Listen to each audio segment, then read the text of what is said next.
राष्ट्रमाता मा जिजाऊ रयतेचा राजा छत्रपती शिवाजी महाराज, या देशाला संविधान देणारे महामानव डॉक्टर बाबासाहेब आंबेडकर, समतेसाठी, शेतकऱ्यासाठी, दीनदलितांसाठी, कष्टकऱ्यांसाठी विचारांची ठेवण देणारे माझे महात्मा ज्योतिराव फुले,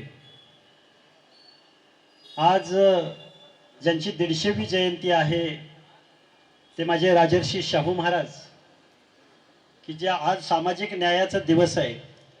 सिंदखेड राजाच्या या सगळ्या संयोजकांना मी सॅल्यूट करतो की सामाजिक न्याय दिनाच्या दिवशी तुम्ही आज आम्हाला इथं बोलवलं आणि एवढा सुरेख असा कार्यक्रम मा जिजाऊच्या जन्मगावी तुम्ही घेतलात, त्याबद्दल मी तुमचा आभार व्यक्त करतो.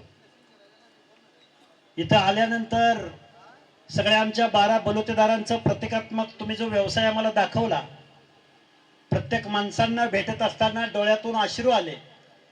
कारण माझा घिसाडी, माझा नाभिक, माझा सुतार, माझा कुंभार, माझा माळी, म्हणजे गावगाड्यामधला 12 बलुतेदार, 18 अलुतेदार, भटक्या विमुक्त जाती जमाती, माझा इथं गोंधळ घालणारा गोंधळी, म्हणजे हा महाराष्ट्र कुणाचा आहे? या महाराष्ट्रामधली रयत कुणाची आहे?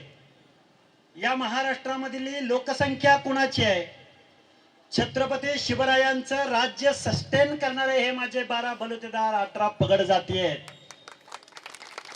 छत्रपती शिवरायांच्या राज्यामध्ये जीवाची कुर्बानी देणारे माझा जीवा महाले असेल, शिवा काशीद असेल, आमच्या शिवरायांच्या हेर खात्याचा प्रमुख बेहेरजी नाईक असेल, माझ्या शिवरायांच्यासाठी जीवाची बलिदान देणारा मदारी मेहत्तर असेल, आधी लग्न कोंडाण्याचं आणि मग माझ्या रायबाचं असं म्हणणारा माझा महादेव कोळी तानाजी मालुसरे असेल, छत्रपती शिवरायांना तोरणा किल्ल्याची जागा दान म्हणून देणारा धनोजी धनगर असेल, या सगळ्या छत्रपती शिवरायांच्या अशा सगळ्या 18 पगड जातीच्या आज ओबीसी विजयंतीचं आरक्षण धोक्यात आहे.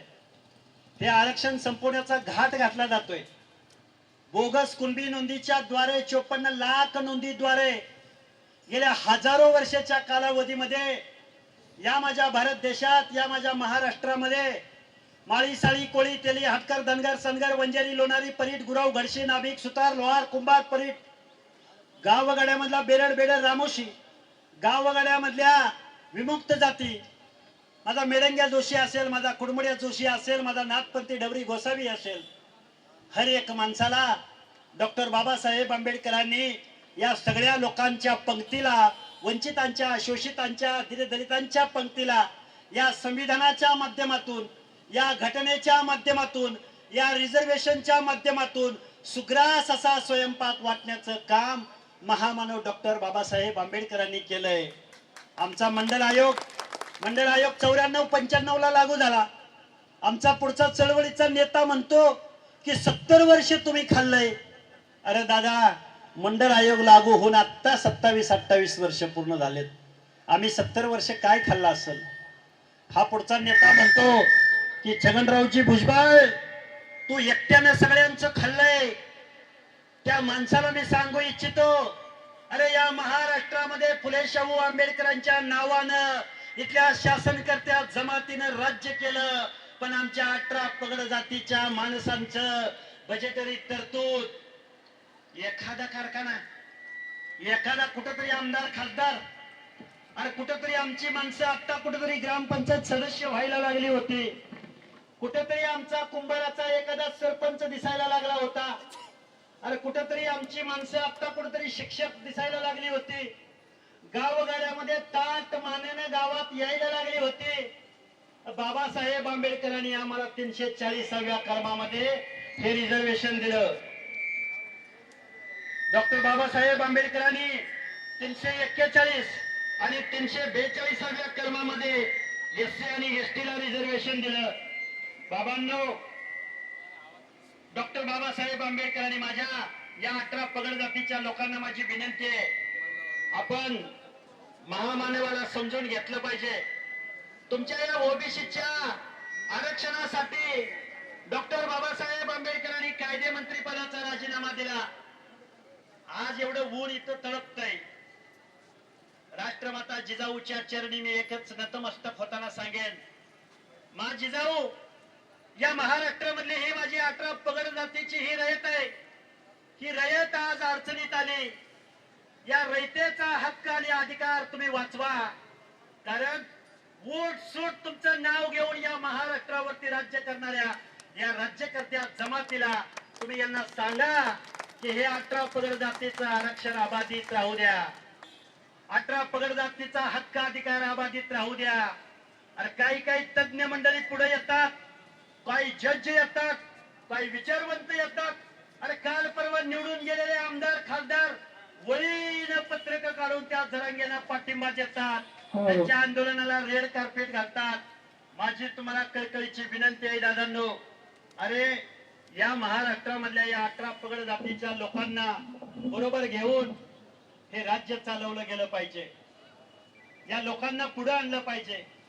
जर उद्या माझा हा बांधव जर ओबीसी आरक्षणामध्ये आला, आता ऑलरेडी आलेला आहे बांधव, पंचायतीच्या निवडणुका गेल्या 2, 3, 4 वर्षापासून होत नाहीत.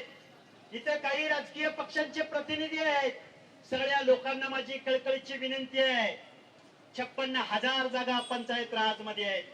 त्या 56,000 जागा या तुमच्या ऑलरेडी गेलेल्या आहेत. कोर्टात केस आहे, शासन तिथं जाऊन विनंती करत नाही.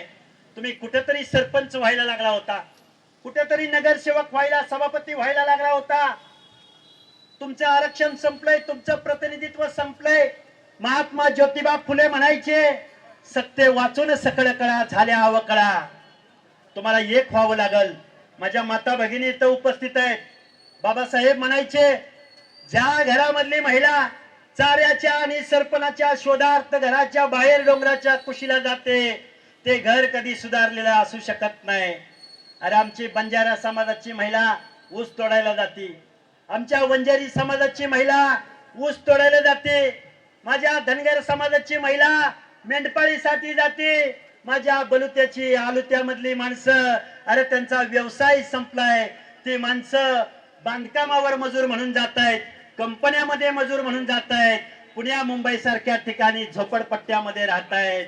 या माझ्या माणसांचा आक्रोश, या माझ्या माणसांच्या वेदना, या सगळ्या गोष्टी डोळ्यासमोर ठेवून आम्ही वडी गोद्री गावामध्ये उपोषण केलं. 2च मिनिटं फक्त बोलणार आहे. ऊन तळपतंय, मला त्याची कल्पना आहे, पण जाता जाता 2 मिनिटात सांगेन. त्या वडी गोद्री गावामध्ये या महाराष्ट्रामधल्या मुकादमांचे तांडे आले, लमाणांचे तांडे आले, बेरळ समाजाची माणसं आली, बेलदार समाजाची माणसं आली, माझी नाभिक समाजाची माणसं आली. प्रत्येकाने रडले, गोंधळ्यानं गोंधळ घातला, हलगीवाल्यांनी हलगी वाजवली, छत्रपती शिवरायांच्या घोषणा दिल्या, आमच्या 18 पगड जातीमधल्या बहुजनांच्या नेत्यांच्या घोषणा दिल्या. पण या सरकारला, गेंड्याच्या कातडीच्या सरकारला हा आवाज पोचला नाही.